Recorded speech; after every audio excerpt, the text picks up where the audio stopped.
আজকের গল্পের নাম দুষ্টু শিয়ালের শাস্তি। একবার একটা মুরগি তার দুটো ছানাকে নিয়ে খাবারের সন্ধানে বেরিয়েছিল।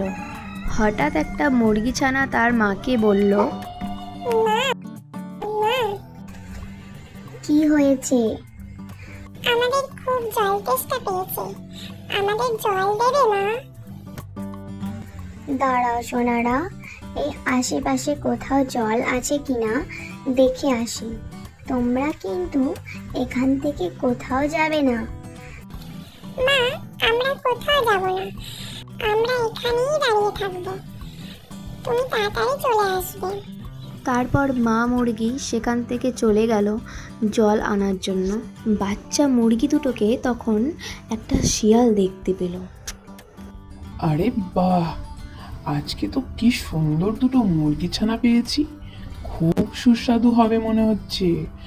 ওদের আজকে স্যান্ডউইচ বানিয়ে খাবো। তারপর শিয়াল ওই ভাবতে ভাবতে মুরগি ছানা দুটোর কাছে এলো। এই মুরগি ছানা, তোরা এখানে কি করছিস? আমার সাথে চল, এখানে দাঁড়িয়ে কি ভাবছিস?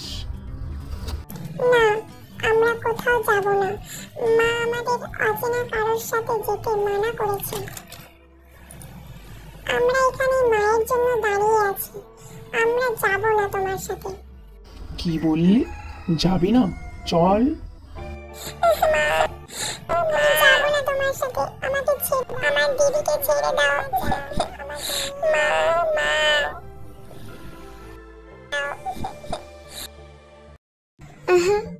কি হয়েছে সোনা?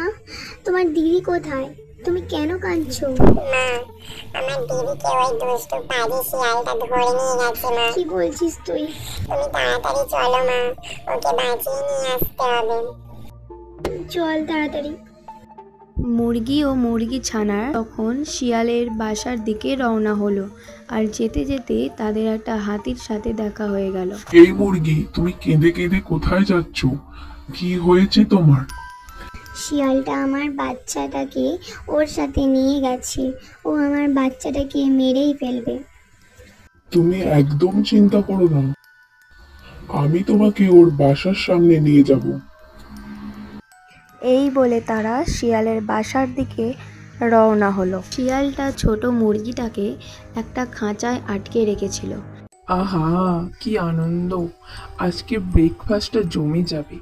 মুরগির বাচ্চাদের স্যান্ডউইচ আর সাথে গরম গরম চা। ওহো, আহা কি আনন্দ! এই সময় হাতি আর মুরগিরা শিয়ালের গুহার কাছে চলে এলো। দুষ্টু শিয়াল, তোর এত বড় সাহস! তুই আমার বাচ্চাকে নিয়ে এসেছিস, আবার স্যান্ডউইচ বানাবি বলছিস? দাঁড়াও মুরগি, আমি ওর স্যান্ডউইচ খাওয়ার শখ পূরণ করে দিচ্ছি। এই বলে হাতিটা সরে করে খাঁচার দরজা খুলে দিল। পর শিয়ালের দিকে এগিয়ে গিয়ে শিয়ালকে সরে করে এমন আছাড় মারলো, শিয়াল সেখানেই মরে গেল। হা হা। ধন্যবাদ হাতি দাদা, আমি তোমার এই উপকার কোনোদিন ভুলবো না। কখনো আমাকে দরকার পড়লে ডেকো, আমি অবশ্যই তোমাকে সাহায্য করব।